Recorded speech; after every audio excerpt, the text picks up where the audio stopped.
Hey everybody, and welcome back to Read Aloud with Miss Godfrey. I'm so excited you are joining me tonight. We are going to be reading chapter 24 tonight of our novel, Schooled by Korman.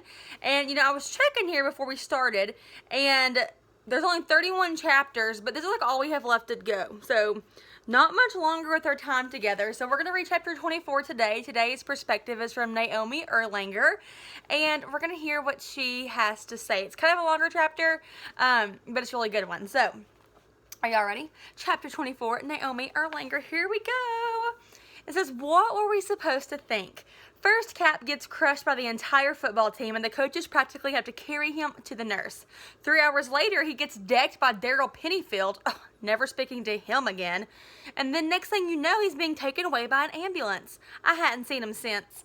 Okay, for the first couple of days, nobody was surprised that Cap was absent from school. He was hurting. Who wouldn't be?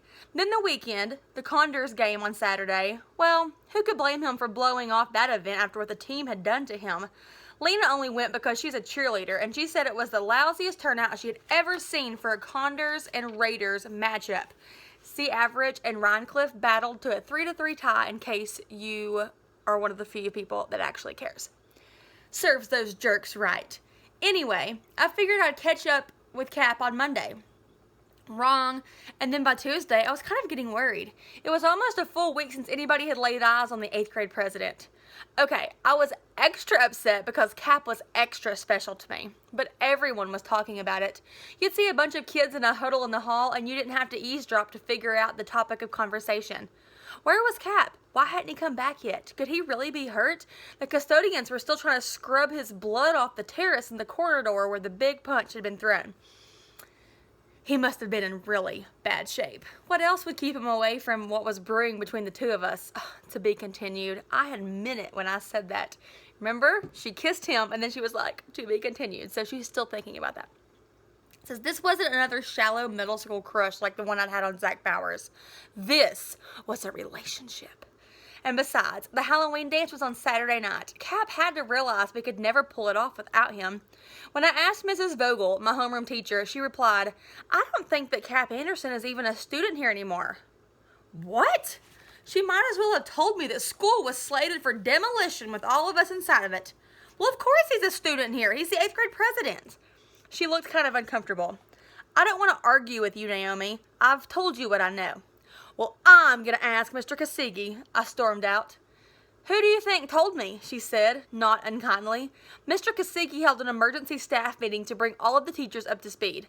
I don't recommend that you mention Cap's name to him. He gets very emotional on the topic. But the dance is Saturday night. Who's going to run it if Cap's not there? She wouldn't look me in the eye.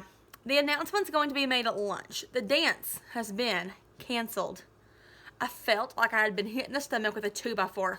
You can't be serious. She was serious enough to kick me out of the room. By the time I staggered into the hall, the first of the notices was being posted. Due to unfortunate circumstances, the Halloween dance has been called off. As you can imagine, the chaos was rising. Oops. There was only one middle school in Claveridge.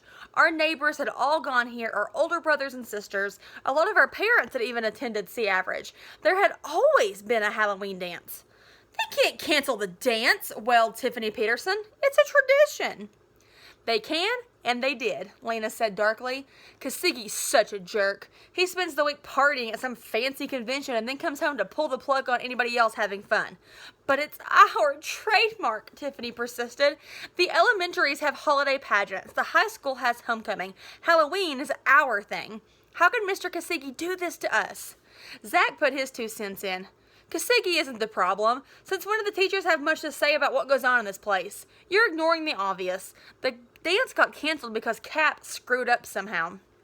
Well, how do you figure that? Asked Lena. The details are all set and Cap isn't even here. Exactly, Zach agreed. It's his party. Where is he? I jumped on that so fast. The wind should have knocked him over. Where is he? It was your precious football team who tried to put him through the crust of the earth. And don't forget the punch that leveled him that was meant for you. He shrugged. It's not my fault Pennyfield's gone over the edge. Oh, nothing's ever your fault, is it? I snarled at him. When you couldn't use Cap as your clown, you tried to use him as your crash test dummy. I've had it up to here with you, Zach Powers. You and I are through. As rattled as I was, I took some satisfaction in the expression of total shock on his face.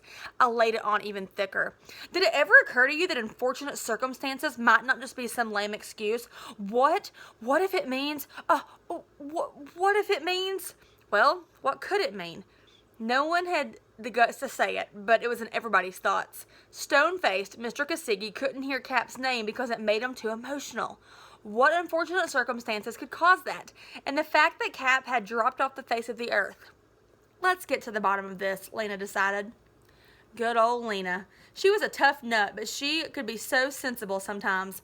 Plus, she had connections and everybody seemed to owe her a favor.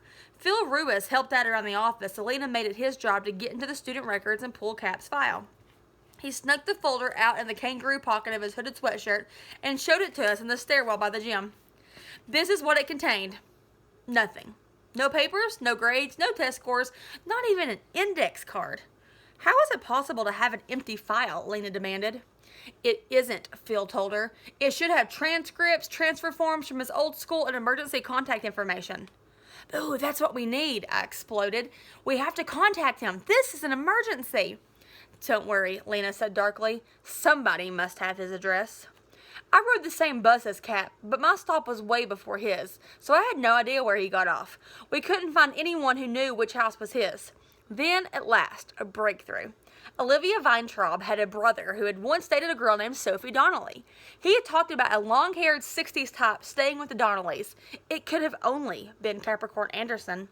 Lena and I took Cap's bus after school and found the right house, a well-kept split level on a quiet side street. Just the thought that he lived and slept here made me feel all warm inside. I was positive we had the right place. This is it, Lena confirmed. 191 Rockcrest. As we marched up the walk towards the front door, the window of a car parked in the driveway whispered open. A very pretty high school girl leaned out and called. Something I can do for you? Yeah, does Cap Anderson live here? I asked anxiously. Nope. And then she started to roll the window up again. The passenger door opened and an older lady got out. You girls are too late. Cap is no longer at this address. You could hear she was choosing her words carefully. Well, Lena persisted, can you tell us where he is now? I'm afraid that's just not possible. But why? I wailed. We really need to talk to him. The daughter lowered her window again. My driving test is the day after tomorrow. We're busy. Sorry, girls, the mother added. I'm sure you're just friends with the best of intentions, but a lot of things have happened that I'm not at liberty to talk about. She got back inside, and she shut the door. Can't you just give us his phone number? I begged. The teenager gave me an odd smile. Where he is, they don't even have a phone. They drove away, leaving us standing there on the doorstep, stunned. Finally, Lena spoke, her voice subdued. I think I might know why we can't find Cap. Meltdown, that was the only word to describe my state of mind, because for months I had been wandering in the desert, throwing myself at the undeserving creep Zach Powers. And now, finally, I understood my true feelings. And it was too late. Up until that moment, no one had dared to speak the awful words out loud, but I could not keep them bottled inside me any longer.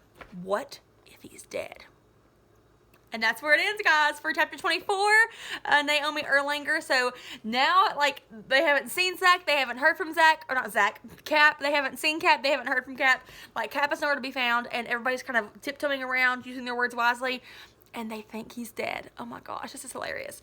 Okay, so that is it for today, chapter 24 of Schooled by Gordon Korman. Catch me back here tomorrow for Read Aloud with Miss Godfrey, and we will read some more. Have a good day, y'all. Bye.